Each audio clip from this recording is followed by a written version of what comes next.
Welcome to the Brothers of the Sword Productions, Rennes-le-Château Mystery Treasure Location. The story starts in the quaint French village of Rennes-le-Château, where murmurings swirled into a tale about a treasure connected to the sudden wealth of a local priest. French writer Gerard de Sedat wrote a number of books on the subject that alluded to the potential treasure of the Priory of Sion and Knights Templar. However, in 1967, Sedat's book, The Accursed Treasure of Rennes-le-Château, hooked the public with a story of mystery and intrigue. Two succeeding books, The Holy Blood and the Holy Grail, by Bagot, Lee, and Lincoln, and The Da Vinci Code by Dan Brown, fanned the flames of growing public interest regarding the fate of a possible treasure. The small rural community located at the foothills of the Pyrenees Mountains is steeped in rich history of Celtic, Roman, Visigoth, Cathar, and Knights Templar occupations, with links to the Holy Merovingian bloodline of Jesus and the Priory of Sion, the Holy Grail, and Mary Magdalene. In 1885, Berenger Saunier was appointed parish priest of Rennes-le-Château, and for the next 6 years life went on in a normal cadence of a small village, until during church renovations, Saunier discovered 4 parchments hidden in the cavity of one of the 2 Visigoth pillars, holding up the altar prayer stone. 2 of the parchments, dated 1244 and 1644, allegedly outlined genealogies of the Merovingian bloodline, and the remaining 2 parchments, first published in Sadet's 1967 book, are believed to have been penned by Saunier's predecessor, Abbé Antoine Bigot.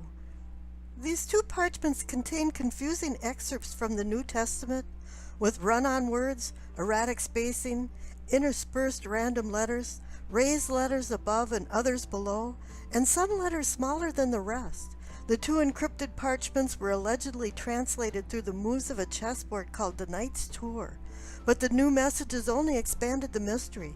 My decoding is working off the supposed chessboard translations, so let's see if my translations of these mystifying messages will hold up to a possible valid treasure location. The shorter parchment message translation from Latin into English is, "To Dagobert II, King, and to Sion belongs this treasure, and he is there dead, or it is death." Dagobert II was purportedly part of the Merovingian bloodline of Jesus Christ. However, this shorter message does not give a possible treasure location, and Dagobert II is not believed to be buried there. The translation, "he is there dead," could very well be a metaphorical reference to resurrecting this treasure, or perhaps the existence of a tomb related to Dagobert. The second translation, "it is death," could also be a warning or an ending of something. The longer parchment message translation from Latin into English is, "Shepherdess, no temptation, Poussin-Teniers, holds the key, Piece 681, by the cross and this horse of God, I complete or destroy this demon guardian at noon blue apples." After this discovery, Saunier became extravagantly wealthy and built many lavish buildings, to include the Magdala Tower, his personal villa, Bethania, an orangery, and as well a modern road system leading up to the village. Where did this money come from? Let's go find out. In my translation, the Shepherdess message is the actual instructions to the possible treasure location near the neighboring village of Rennes-les-Bains. What first jumped out at me from the message were the words blue apples, because blue apples don't exist. Let's put these 2 words together for blue apples and find an anagram that works for these letters. I found Pas Belle Lupe.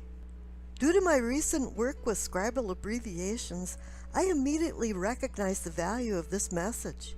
All priests are familiar with the plethora of scribal or just plain abbreviations from their readings, and in fact we saw many abbreviations in the Oak Island translations.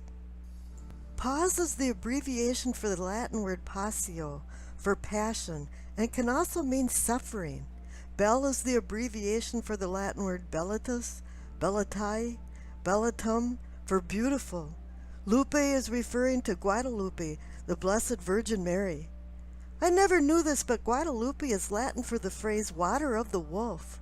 Gua is a vestige of the Latin word agua for water, da means of, and lupe comes from lupus, meaning wolf. The first part of this translation so far is passion, beauty, and water, and we'll discuss the wolf aspect later. A short distance southeast of Rennes-les-Bains is La Fontaine d'Amour, the Fountain of Love, or Lover's Fountain, which is located at the confluence of the Salse and Blanquet rivers. This Lover's Fountain fits the bill of passion, beauty, and water, and is the main reference point for a possible treasure location. The wolfbane's plant in folklore was protection against werewolves. Firstly, the word wolfbanes is a play on words with the suffix bane, having the same pronunciation for banes in the village name Rennes-les-Bains to signify the neighboring village, and also refers to a legend of a shape-shifting creature. The horse of God, demon guardian in the message, refers to an enduring local legend of a horse-like water creature. Saunier was aware of these folktales from the Rennes-les-Bains French priest Henri Baudet, whose expansive interests covered local history, archaeology, and languages. Baudet's book, The True Celtic Language and the Stone Circle of Rennes-les-Bains, didn't fly off the shelves, but it displayed an intense interest in the former occupants of the area. The Loup-Garou, or werewolf of France, was probably one of the most well-known shape-shifting legends in history.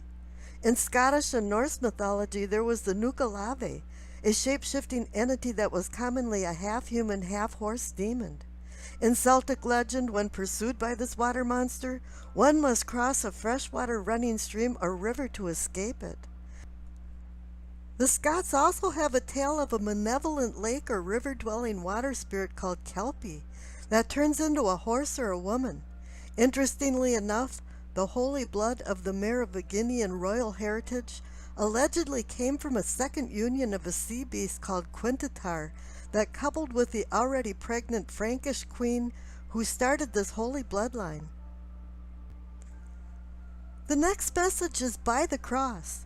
My first thought is this message is not referring to the Christian cross, but for you to cross the fountain of love from the Rennes-le-Château side, therefore metaphorically fleeing the water creature. A second meaning could be gleaned out of the Latin word cheval for horse, perhaps meaning chevalier, as we had found in the Sword Brothers History, Seal translation, and Templar Oak Island Connection video. However, the old spelling of chevalier on the seals is Tiro, T-I-R-O, which can also be spelled T-Y-R-O. But this chateau message was written many years later than circa 1250 A.D. Chevalier in this instance could mean a member of a certain order of knighthood, and literally means horseman. So my second thought for this Christian take on it would be the message, by the cross and this chevalier, I destroy the demon guardian at the zenith of the fountain of love.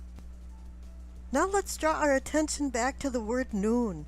That's in front of blue apples. Noon is indicating 12 o'clock and coordinates with the number 6 from the 681 for 6 o'clock, which is instructing you to draw a zenith line, which is a vertical point directly above a particular location, and in this case, due north. For all good maps, north is on the top of the map. This is also establishing the use of a clock for another important part of the translation. I would like to give special thanks to Google Maps and the Institute of Geographical Nationale for this map image used under fair use as an educational tool to obtain the precision needed to display my possible treasure location. Rennes-le-Château is on the left with a red star, and east of Château is Rennes-les-Bains with another red star, and southeast of Bains is the Fountain of Love, identified with the green teardrop icon. So the translation says to draw a vertical line from the east side of the Fountain of Love heading north. Note the line goes directly up a drainage canal of a hill, which, if I'm not mistaken, is a hill that is symbolically representing the Hill of Zion. The next clue that reveals the second reference point is Shepherdess, No Temptation, Poussin-Teniers, Hold the Key, which will accompany the 681 number translations. On the top right of the zenith line on the map is the identification of Poussin's tomb. At the base of the P is the former location of an empty tomb that is very similar to the one in Poisson's Les Burges de Arcadia painting, which is also known as Et in Arcadia Ego. Evidently, the tomb was destroyed in the 1980s due to itinerant trespassers. The no temptation phrase in this case is indicating that you will not be led astray, meaning you are taking the correct path. After I show my possible treasure location on this map, supporting information will come from an inscription by the former priest Abbreviations on the tombstone of Dame Marie de Negre de Ables, Countess of Hautpolt and Blanchford. Dame Marie's husband, Bertrand de Blanchford, was the 6th Grand Master of the Knights Templar. The phrase Et in Arcadia Ego from the Poisson painting is inscribed in English and Greek letters on this tombstone. Not surprisingly, Saunier allegedly destroyed this tombstone's inscription, but evidently a copy of the message had already been documented by a local historian.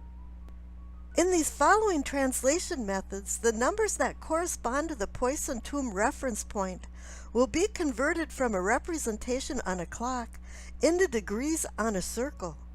Pax or piece 681 is the next clue, which surprisingly uses two methods to find the sought-after number. The Latin word pax means peace, mutual harmony or union, and infers union of the lines to show a possible treasure location. And pax can also mean an ecclesiastical ritual called Eucharist, meaning kiss of peace, which is symbolic of unity. There are 3 letters in the Latin word pax and 3 numbers in 681. So let's divide 681 by 3 for 227.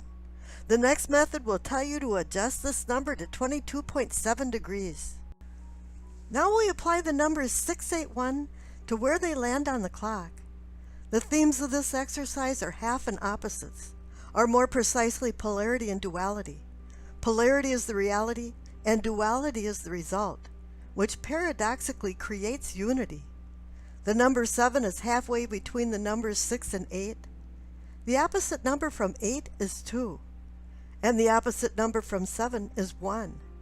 Now you draw a line halfway between 7 and 8. This X with a line mimics the final map location configuration, and the white line is 45 degrees from noon or the zenith. And half of 45 degrees is 22.5. which number-wise is very close to the 227 that we found earlier by dividing 681 by 3. So let's change the decimal point of 227 to 22.7, and by convention change them into degrees. The average of 22.7 degrees and 22.5 degrees is 22.6 degrees. Here are a few aside thoughts. The prime numbers of 681 are 3, 2, 1. And if you say 6 and 8 is a fraction and reduce it by a common denominator, you have 3/4. And if you multiply 3/4 by 30 degrees, that represents one segment of the clock, it equals 22.5 degrees. So now let's use this clock configuration, the 22.6 degrees, and the Poisson tomb location as the second reference point to see how it fits on the map. I've added a virtual protractor in order to precisely measure the 22.6 degrees from the zenith line. So when you draw a line from the base of the P for Poisson at 22.6 degrees, you see that the degrees match exactly with the location of the tomb.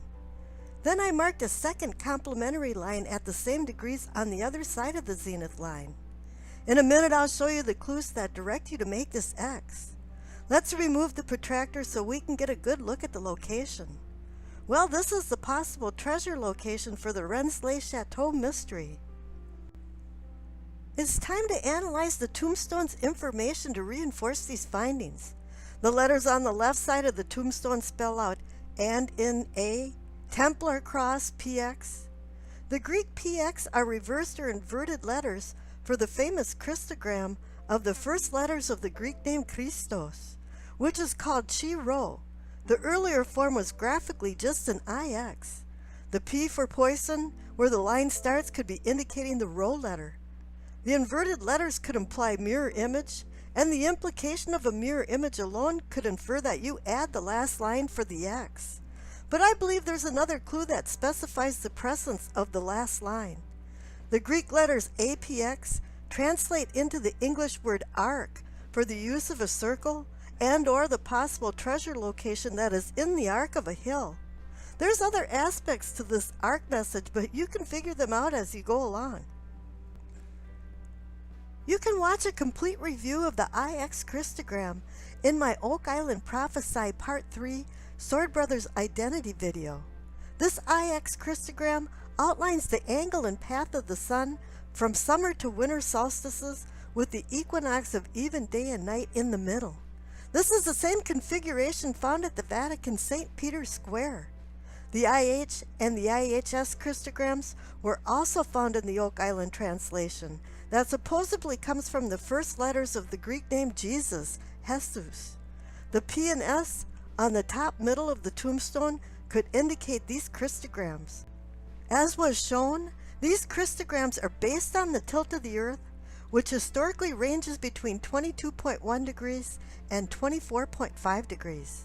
Oak Island's tilt to find a possible treasure location uses 23.4 degrees, which is today's tilt of the Earth, while the Rennes-le-Château possible treasure location uses 22.6 degrees. The Greek and English letters on the right side of the tombstone spell out A-D-I-A-E-G-O, Adio Ego. What is interesting about this message is the delta triangle for D and the I that are connected with the Templar cross. The triangle and I are already on the map if you add a base to the bottom of the X, and in fact this triangle points right to the location. And if you add a line to the top of the down-pointing triangle, it outlines the traverse of the sun in the northern and southern hemispheres between the solstices as seen in the Oak Island IHS Christogram example, with both triangles pointing to the possible treasure location. The Adio Ego message on the right side of the tombstone translates into To Goddess I, and if you've been following along with my videos, you'll recognize that there was a similar message found in the Shugbro decoding video from the Shepherd's Monument inscription. In fact, because of the connection to Poisson's painting to the Shepherd's Monument, many believe these two mysteries are connected.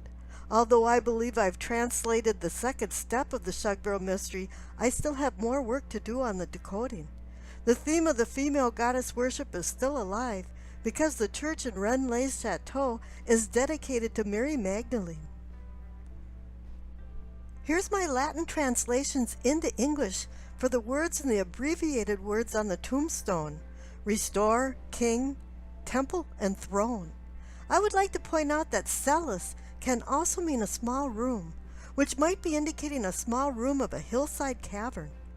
The prea on the bottom could come from the Latin word preda, meaning booty, and the abbreviation cum, C-U-M, can translate into many things, so I'll leave that to your imagination as a wild card. I believe we're seeing a pattern unfolding here when you compare the Chateau translations to the Oak Island findings. There are many incredible similarities with my Oak Island findings, especially the numbers 681 and 861, use of Christograms connected to the tilt of the Earth in degrees, inverted numbers, sliding decimal points, supporting stone inscriptions, and much more.